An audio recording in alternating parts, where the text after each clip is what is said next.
La comisión del caso Gabela inicia sus labores con el tercer producto del perito Roberto Mesa. Se espera en 3 meses emitir el informe para saber qué pasó con la muerte del excomandante de la FAI.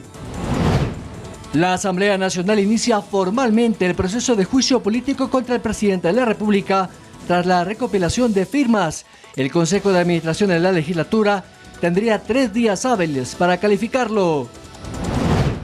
Ministerio de Salud denuncia 5.400 nuevos casos de VIH en todo el Ecuador. 700 son en menores de 18 años. En deportes, la Federación Ecuatoriana de Fútbol hizo oficial la primera nómina de convocados del entrenador Félix Sánchez y no hubo sorpresa, solo el regreso de Junior Sornosa, que no fue al Mundial de Qatar. En Noticias del Mundo, el presidente de El Salvador, Nayib Bukele, declara el estado de excepción dentro de su política de seguridad del país. 2.000 nuevos pandilleros fueron ingresados a la cárcel de máxima seguridad.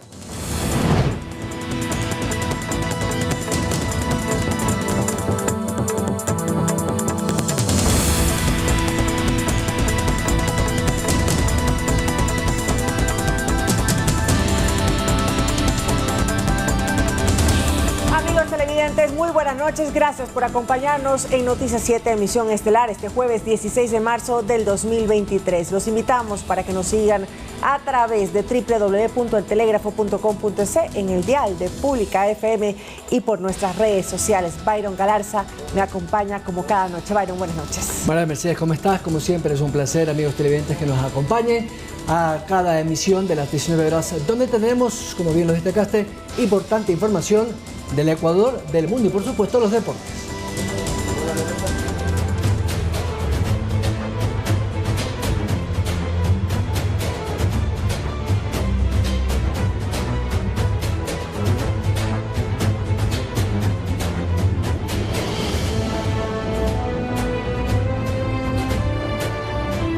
La fuga de María de los Ángeles Duarte de la Embajada de Argentina en Quito habría sido un plan concertado desde Caracas con la complicidad de los gobiernos de Venezuela y Argentina. Así lo dio a conocer el canciller Juan Carlos Holguín, quien además dijo que esto se lo comunicó al presidente argentino Alberto Fernández.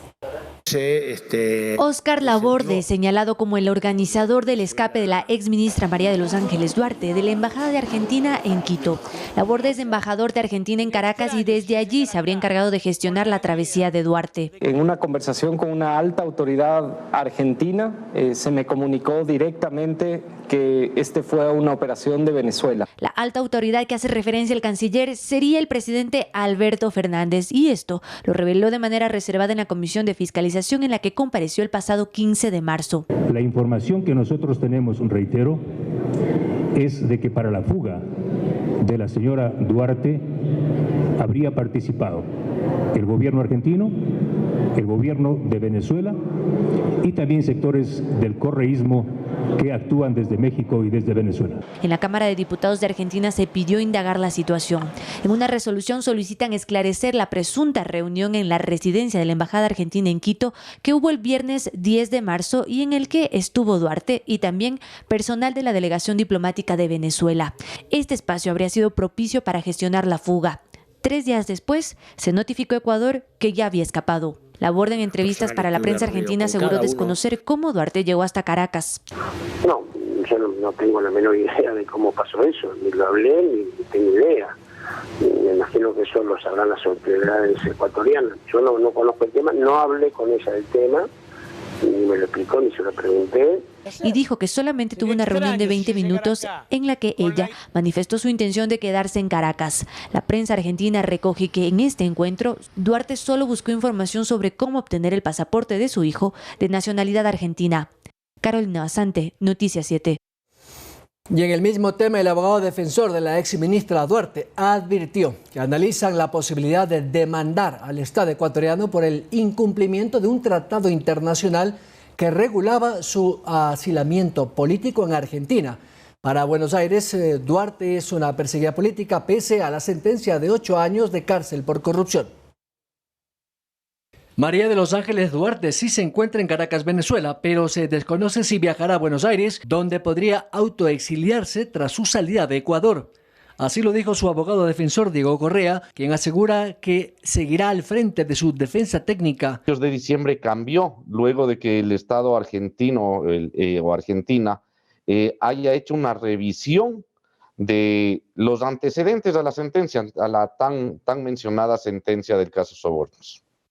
Y ahí es cuando cambia el estado de asilada por razones humanitarias a la condición de asilo político. Sentenciada por el caso Sobornos y las tramas de corrupción, Duarte habría expresado que su salida de la embajada se dio por el incumplimiento del Estado ecuatoriano de la Convención Internacional sobre el Derecho de Asilo. Ecuador incumplió, es por ello que incluso el Estado argentino solicitó medidas cautelares a la Convención Interamericana de Derechos Humanos. Y esto lo que hace es abundar o sumar las violaciones de las cuales mi cliente ha sido víctima, y que en determinado momento alguna corte internacional se pronunciará al respecto. Para Correa, Ecuador podría ser demandado internacionalmente por este incumplimiento de instrumentos internacionales a los que Ecuador es signatario. Byron Galarza, Noticias 7. En otro tema, desde el Gobierno Nacional se aseguró que hay toda la predisposición para entregar la información necesaria para la reconstrucción del llamado tercer producto del caso Gabela. La próxima semana se realizará una reunión con el perito Roberto Mesa, encargado de este trabajo. Que la sentencia de la Corte Constitucional sobre el caso Gabela es un precedente importante e histórico, dicen dos de los miembros del comité conformado por la Presidencia de la República. El papel de nosotros como comisionados es garantizar que el perito tenga todos los elementos y todos los requisitos que él necesita. Para esto, la Corte dispuso que todos los ministerios en los que podría haber información sobre el caso que investigue el asesinato del general de la FAE, Jorge Gabela, en 2010, puedan facilitarla al experto. Que hay toda la apertura. El presidente fue muy claro en señalar que va a apoyar a la esposa del general Gabela con la finalidad de que se pueda dar todo el apoyo a las instituciones que requieran esta información. Por ahora está claro que el primer paso será el contacto con el perito, fijado para la próxima semana. Esperemos que para el martes a las 4 de la tarde se pueda realizar esta primera sesión. Con esto se establecerá si el tiempo de 90 días es suficiente para realizar el trabajo, pero sobre todo establecer la pauta de la labor de Mesa y su equipo. Una de nuestras preocupaciones mayores iniciales es el tema de seguridad. Evidentemente, si es que él requiere de seguridad, pues el Gobierno Nacional se la brindará. Los miembros de la comisión dejan en claro que el fin es la reconstrucción del documento en el que se daría información de los presuntos autores intelectuales del crimen. Sin embargo, el informe no es una sentencia ni una determinación absoluta de responsabilidades, es un informe. Si es que hay nombres, eso tendrá que ponerse en conocimiento de Fiscalía, y Fiscalía es la que deberá determinar si es que en realidad esas personas son responsables e iniciar las acciones de contra esas personas, y será la justicia en último término la que establezca las responsabilidades y el pago de las penas. Al momento la Fiscalía lleva adelante una investigación sobre este caso de forma reservada. Condiciones Carolina Basante, Noticias 7. El próximo lunes 20 de marzo se desarrollará la audiencia de revisión de medidas cautelares dictadas para el expresidente Lenín Moreno y otros 6 procesados más en el llamado caso Sinohydro. La diligencia se efectuará a las 8:30 en la Corte Nacional de Justicia. Según la disposición actual, el exmandatario y su esposa, quienes actualmente residen en Paraguay, deben presentarse cada 15 días en la Secretaría de la Corte, en Quito. Sin embargo, piden que se evalúe la condición médica de Moreno y se les permita acudir a la sede diplomática del Ecuador en Asunción del Paraguay. La asambleísta Viviana Veloz presentó en horas de la tarde la solicitud de juicio político contra el presidente Guillermo Lasso en la ventanilla de gestión documental del Palacio Legislativo. El pedido cuenta con 58 firmas de 137 parlamentarios. Quienes suscribieron su rúbrica en la petición pertenecen al correísmo, el Partido Social Cristiano y los disidentes de la Izquierda Democrática y Pachacutic. La solicitud llegará al CAL, que tendrá 3 días hábiles para calificarla y luego remitirla a la Corte Constitucional, entidad que determinará si admite o no el juicio político.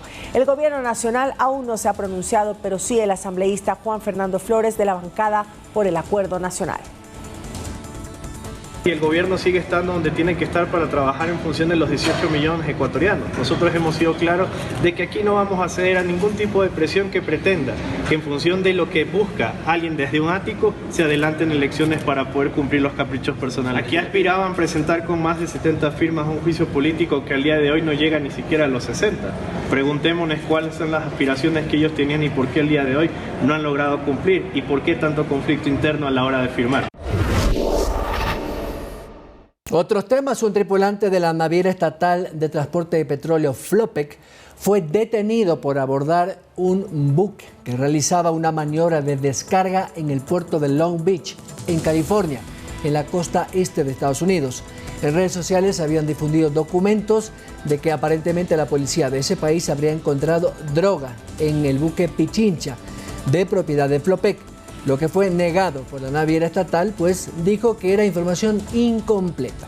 Además, la policía local detuvo al tripulante el 9 de marzo del 2023 por presunta posesión de estupefacientes, pero mientras se encontraba en tierra, explicó la naviera. Luego, según Flopec, la policía lo habría liberado al tripulante por falta de evidencias.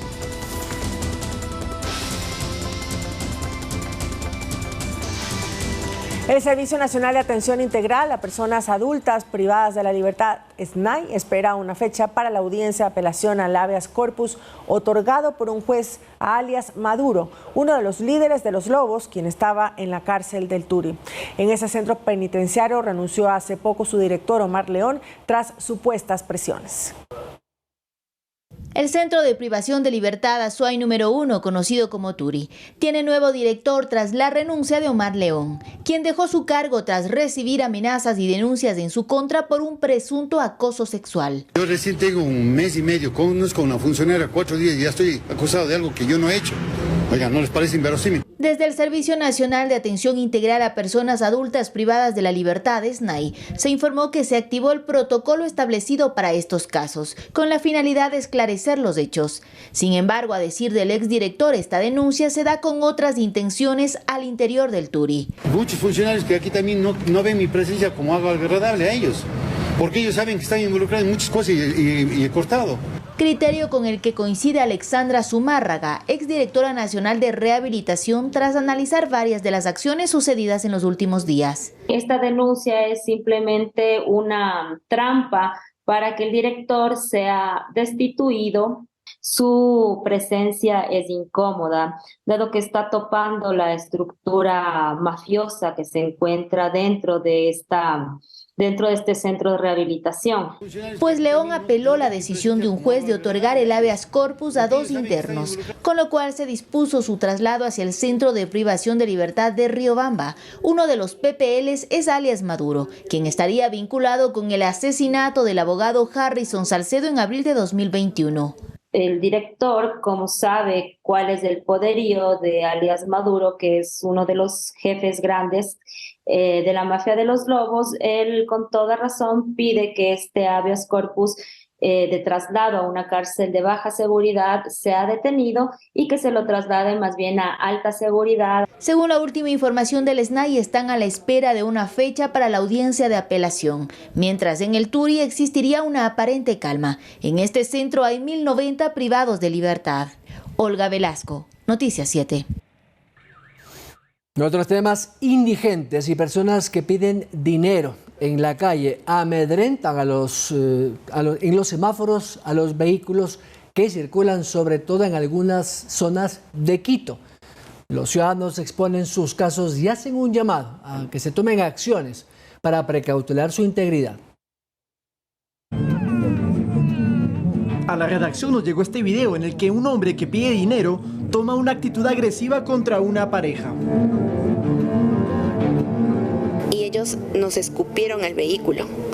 Hoy lo mismo, pasó algo similar, que llegaron y quisieron amedrentarle a mi esposo y le insultaron, se acercaron al carro. Este hecho sucedió en las calles Huancavilca y Mariscal Sucre, en el sector de los 2 puentes en el sur de Quito. No es el primer caso, ni la primera vez. Y obviamente tú estás detenido en un lugar muy estrecho, donde no puedes escapar, te pueden hacer cualquier cosa, te pueden romper el parabrisas y obviamente estás a merced de ellos. ellos. En distintos puntos de la urbe, habitantes de la calle se acercan a los autos y de manera directa piden entre 50 centavos, $1 o cualquier moneda. Ante la negativa, mala cara. El otro día me pateó el carro uno atrás, ahí en la Magdalena, porque no le di plata. O sea, tenía $10 hecho. ¿Qué voy a sacar los $10? Me voy a quitar, pues. No es preciso generalizar que todos los limpiavidrios son personas malas que buscan amedrentar. Así nos cuentan vecinos del centro sur de la capital.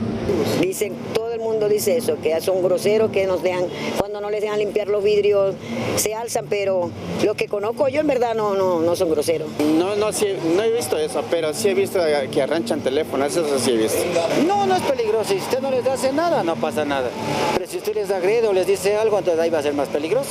Pedir dinero en la calle no es un delito, pero la Agencia Metropolitana de Control y la Agencia de Tránsito realizan 3 operativos diarios por toda la ciudad porque en varios casos a los limpiaparabrisas se les han encontrado cuchillos. La sanción por portar arma blanca es de $450 y por mal uso de espacio físico es de $255. Sin embargo, la mayoría de indigentes o no tienen documentos o son extranjeros, entonces no hay forma de sancionarlos.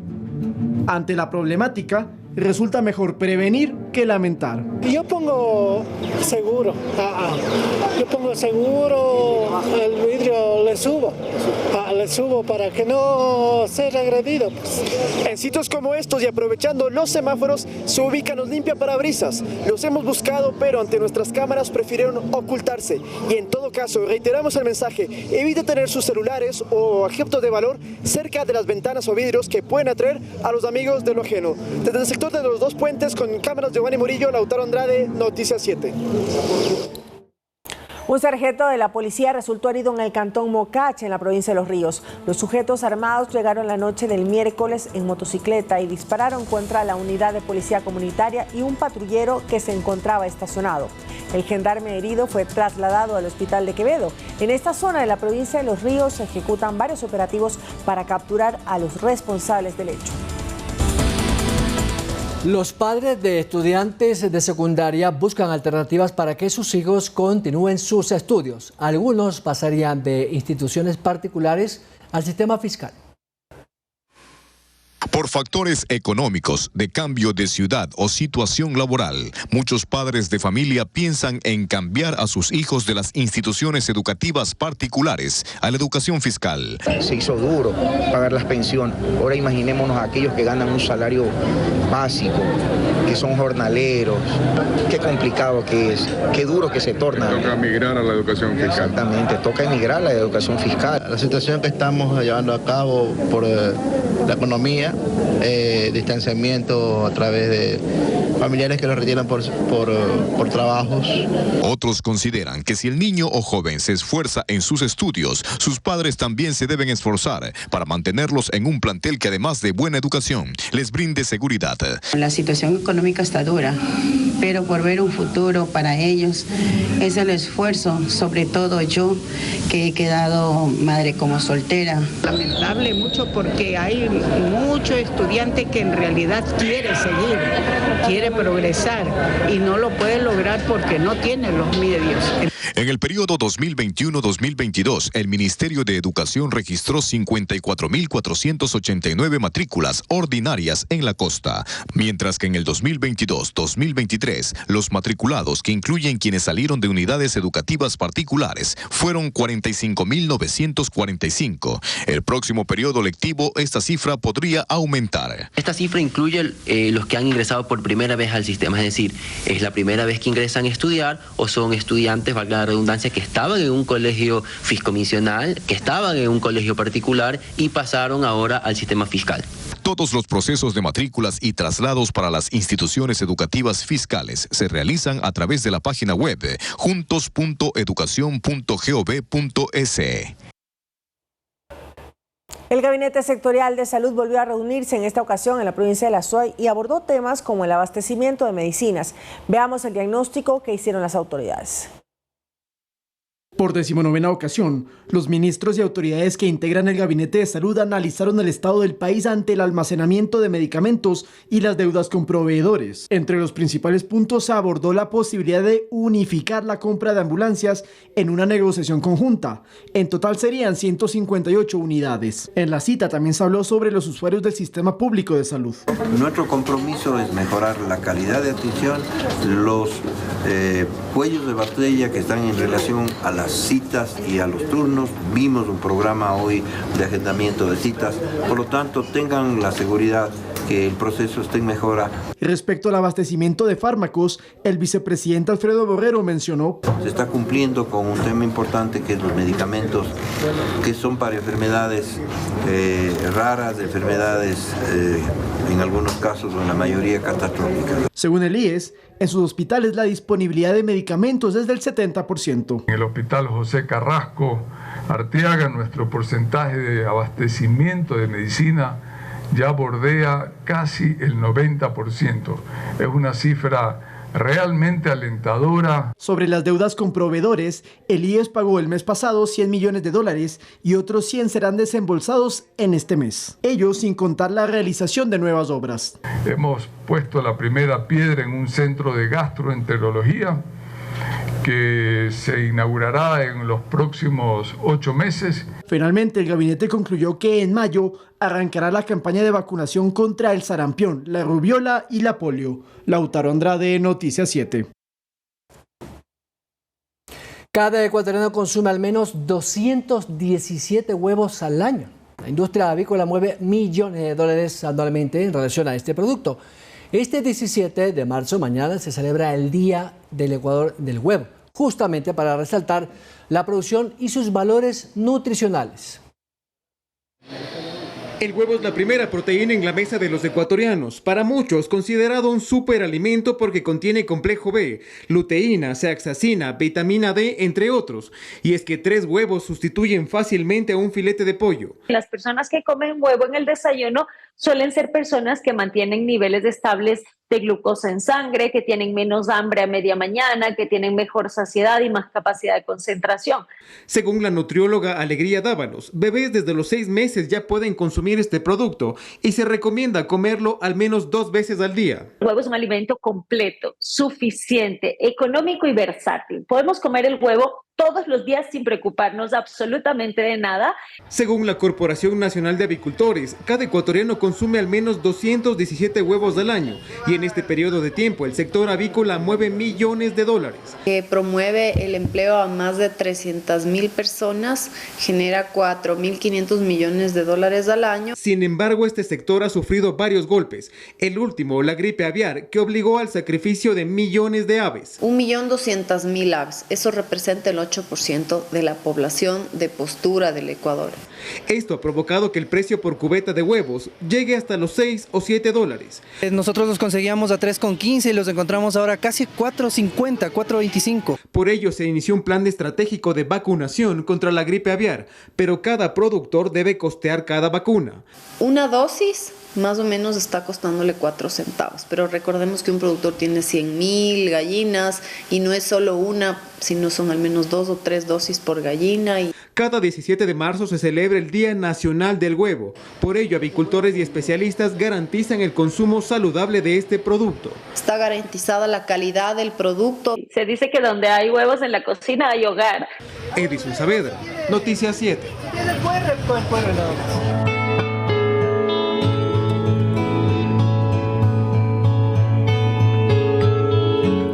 La leptospirosis es una enfermedad que puede llegar a ser mortal. Con el incremento del Ministerio de Salud que compartió un grupo de recomendaciones para así evitar contagios. En Santo Domingo se han registrado ya 16 casos positivos de leptospirosis.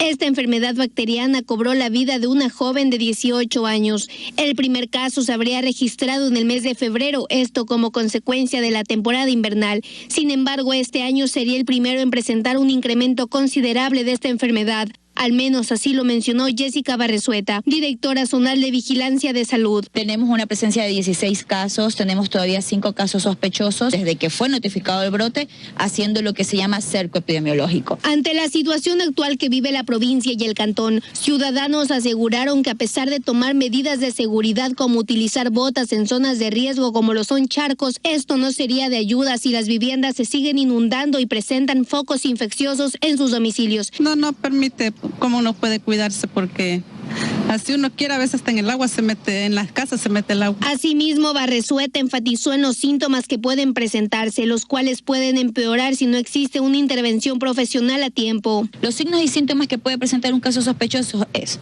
dolor de cabeza, fiebre, una fiebre alta, ¿sí? Malestar general, ¿sí? El dolor muscular es fuerte y sobre todo se acentúa en las pantorrillas. Lavarse las manos, utilizar zapatos cerrados, evitar tener contacto entre laceraciones y puntos infecciosos y mantenerse constantemente en zonas que no se encuentran expuestas a insalubridad serían algunas de las recomendaciones por parte de los profesionales para evitar el contagio de leptospirosis en la ciudadanía. En el 2022 se detectaron más de 5.000 nuevos casos de VIH-Sida en adultos y más de 700 casos positivos fueron en menores de 18 años. Autoridades recomiendan realizarse un examen anual para prevenir esta enfermedad.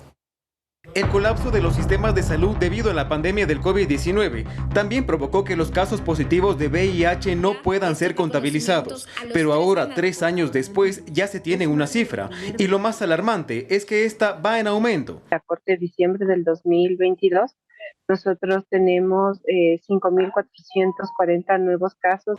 No obstante, no pasaría lo mismo con las cifras de mortalidad a causa del SIDA. Se tiene una tendencia de más o menos 780 casos cada año de mortalidad. Por ello, desde el Ministerio de Salud hacen hincapié en la importancia del tamizaje o examen para detectar esta enfermedad. Desde el 2017 se la puede diagnosticar a través de una prueba rápida con una gota de sangre del dedo de la mano. Y usted el resultado va a obtenerlo en aproximadamente de 20 a 30 minutos. La preocupación de las autoridades también está en las mujeres gestantes, pues hay un 25% de riesgo de que el bebé también sea portador en el embarazo, en el parto o durante la lactancia. Si es que saldría positivo, hay ciertas medidas que hay que tomar, ¿no es cierto? Como obviamente que su madre esté con medicación antirretroviral, tanto en la gestación como de por vida. Se le prohíbe a la madre la lactancia. Las pruebas en bebés de madres portadoras se realizarán en las primeras 72 horas de nacido y en los 2 meses se realizarán otros exámenes para determinar la presencia del virus, pues lo que sí es una realidad es que existen menores contagiados. Nosotros tenemos alrededor de 790 personas. Desde los niñitos, desde los 18 meses de edad hasta los 17 años, 11 meses.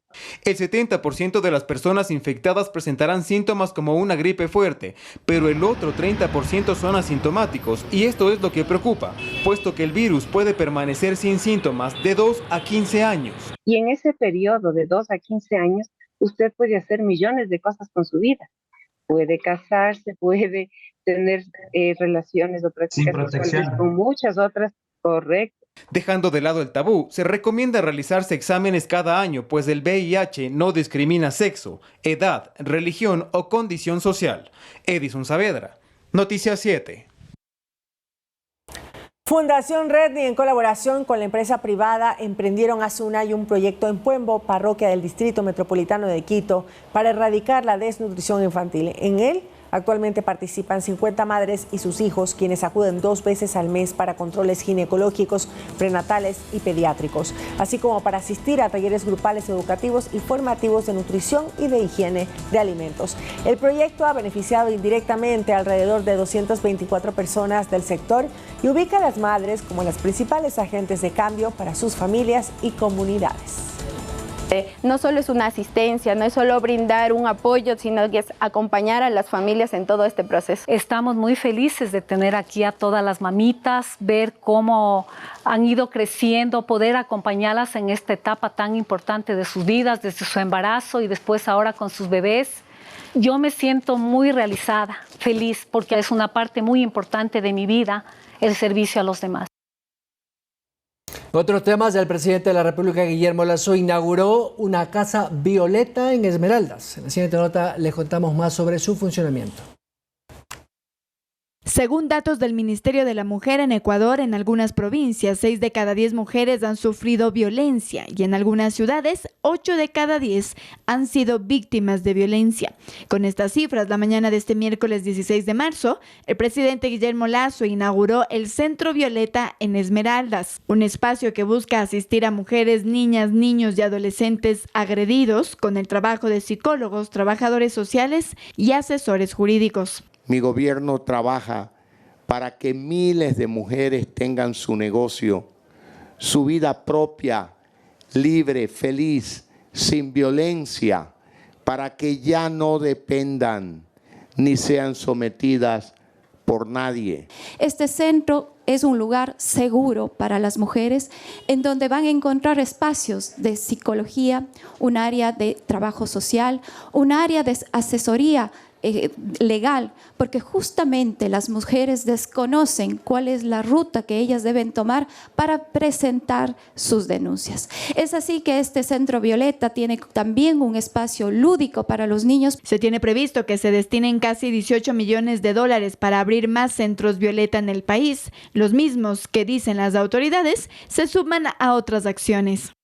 Por ejemplo, los créditos al 1% de interés y hasta 30 años plazo, las apoyamos facilitando el acceso a vivienda digna, a educación, a salud, combatiendo la desnutrición crónica infantil. Se tiene previsto que hasta el 2023 se inauguren 9 centros del mismo tipo, a escala nacional.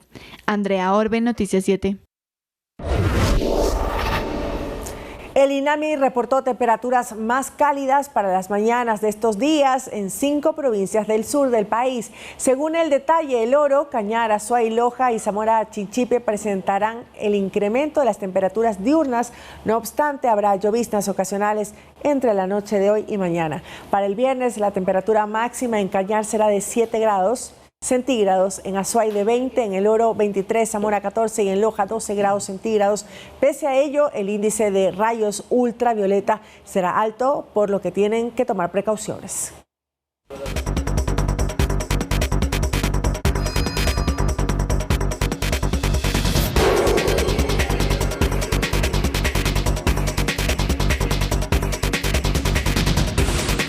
Mucha atención, noticia de última hora.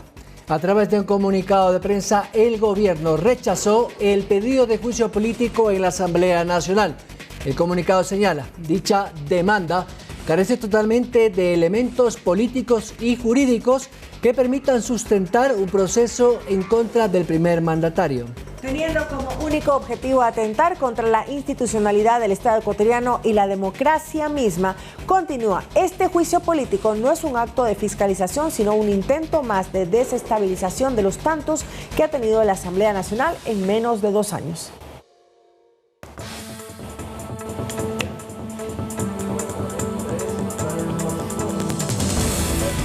De inmediato nos vamos a una pausa y enseguida, amigos televidentes y oyentes, al volver la selección ecuatoriana de fútbol ya conoce a sus convocados para sus 2 partidos amistosos ante Australia el próximo 24 y 28 de marzo en Sydney y en Melbourne. No se lo pierdan.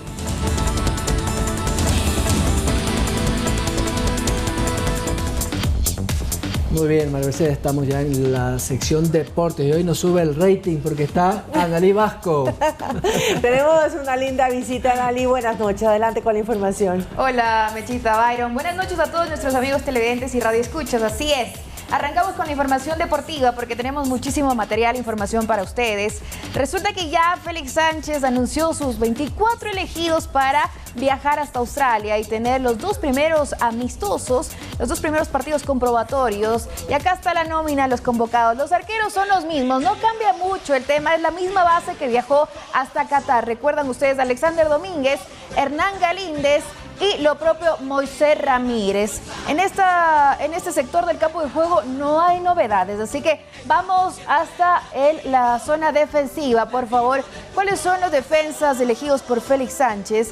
Ángel arquero preciado, William Pacho, regresa a la selección. Recuerden que él estuvo en la Copa del Mundo también. José Hurtado, Pervis Estupiñán, igual estarán presentes en estos dos cotejos comprobatorios. Félix Torres, a pesar de que no está pasando por un buen momento en la Liga MX, está convocado. Diego Palacios, Piero Hincapié, recontra titular en el Bayer Leverkusen, Javier Arriaga y del Seattle Sounders. También tenemos acá a los volantes, a los mediocampistas, Carlos Grueso, José Cifuentes, Gonzalo Plata, Jackson Méndez, Ángel Mena. Esperemos que ahora sí pueda sumar minutos. Recuerden también lo que pasó en la cita mundialista. Ahí vemos a Jeremy Sarmiento y acá empiezan las novedades. Moisés Caicedo, Junior Sornosa, el 10 se regresa a la selección después de haber estado ausente en las anteriores eliminatorias un buen tiempo y también no pudo ir al Mundial. Alan Franco y Alexander Alvarado también es la novedad. Él incluso decía que le hicieron sacar los documentos, el pasaporte, absolutamente todo para poder viajar a Qatar y resulta que al final no fue. Los delanteros, Michael Estrada, Kevin Rodríguez, repite también Ener Valencia, que ahorita está imparable con el Fenerbahce. Estos son los 24 convocados por Félix Sánchez Vaz, el español que ha dicho y lo ha mencionado en su intervención cuando fue presentado en la Casa de la Selección, precisamente que será la misma base que se manejará para el arranque de esta pretemporada, si la podemos llamar de esa manera, porque la Conmebol ya ha confirmado que las eliminatorias sudamericanas rumbo a la Copa del Mundo 2026, que se disputará en México, Estados Unidos y Canadá, arrancan en septiembre de este año. Justamente son las mismas eliminatorias, el mismo calendario que las anteriores. Es decir, que arrancamos con Argentina. Así que bueno, veamos cómo nos va a ir en estos dos partidos, el 24 y el 28 de marzo. Cambiamos de tema y retornamos al tema local, a la Sudamericana, porque acá la Copa Libertadores, la Conmebol ya confirmó que el sorteo de la fase de grupos se desarrollará este lunes precisamente. Hay que estar atentos al lunes 27 de marzo porque hoy se acababa la primera etapa de la competencia, luego arranca ya el sorteo y acá habrá un total de 32 clasificados para la fase de grupo. No podrán estar los equipos de un mismo país para que integren cada zona, a excepción de que vengan de las fases previas. La fecha de inicio para la fase de grupo será el miércoles 5 de abril, así que esta etapa del torneo durará hasta el miércoles 28 de junio. Vamos a estar atentos también a lo que suceda en este sorteo, que serán 8 grupos conformados por 4 equipos. Ahora cambiamos de tema y es que el equipo de AB25 de Antonio Valencia estrenó también la indumentaria y la plantilla para pelear la segunda categoría en esta temporada. Y ahí lo vemos al Toño, por ahí nos acompañó también Mili Zambrano, estuvo para la cobertura de este evento deportivo. Muy importante todo lo que está haciendo y cómo se maneja también el equipo de Antonio Valencia. Sabemos el trabajo que está haciendo detrás. Están construyendo su propio complejo para que ahí puedan reclutar a más jugadores que lleguen de provincia, se lleguen a probar y pues puedan sumar para el equipo de Antonio Valencia, que a propósito está en el grupo A de la segunda categoría. Compartirá grupo con el Deportivo Quito. Así que van a haber buenos partidos en esta competencia de la segunda categoría. Escuchemos a los protagonistas. Tienen que venir directivos y empresarios como el presidente de Independiente, con una visión que a cambiar el fútbol ecuatoriano. No puede venir alguien sin ningún centavo y ser presidente y no tener idea de lo que está haciendo, ¿no? Yo creo que hay que cuidar el fútbol ecuatoriano, hay que cuidar porque es una alegría para el país, ¿no? Y si no lo cuida van a haber problemas, van a haber jugadores que no van a estar al día, no van a poder rendir. Entonces, para mí tiene que venir empresarios importantes como Don Michel. Ahora, con el tema de la selección, se viene un nuevo director técnico que ha sido además muy criticado, esta gestión, esta contratación. ¿Cómo lo ves tú? Bueno, ya lo dijo Chango. Mentira. Yo creo que, no, deseándole suerte, que le vaya bien. Contento que van a venir 2 partidos amistosos, ojalá que le vaya bien a la selección, porque si la selección le va bien al país estará con un poco de alegría, lo necesitamos ahora más que nunca, ojalá que le vaya bien al técnico. Un jugador que tú veas y digas, ese era yo a esa edad. ¿Quién podría ser nuestro nuevo Antonio Valencia? Lo veo con esa gana, Páez. Lo veo con esa gana, con ese deseo. Lo veo que no es un chico que se esconde en la cancha, entonces siguiendo Páez, ¿no? Entonces yo digo, ese era yo, ¿no? Entonces me da mucha alegría de ver que el chico cada día está progresando. ¿Y de los que ya están afuera? Bueno, Caicedo lo está haciendo muy bien, Moisés lo está haciendo muy bien. Ojalá que pueda ir un equipo grande y que sea Manchester.